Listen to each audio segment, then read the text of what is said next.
ওরা ভেঙে দিতে চায় বাংলাদেশের ভূখণ্ড, ওরা ভেঙে দিতে চায় বাংলাদেশটাকে।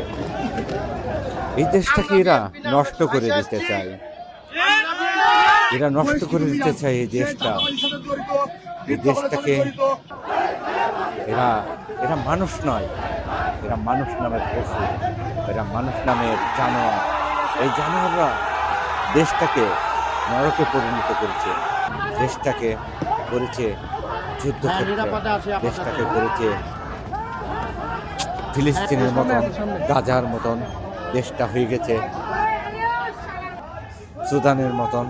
যে দেশটা এখন চলছে যুদ্ধ, এই যুদ্ধ কবে থামবে হয়তো আমাদের জানা নাই। এই যুদ্ধ থামতে হবে, না হয়তো দেশটাকে যে ভেঙে যাবে, দেশটার যে ক্ষতি হবে, দেশটার মানুষের ক্ষতি হবে। কারণ এই মেধা নামে কোটা বন্ধ করতে হবে আমাদের, এই মেধা নামে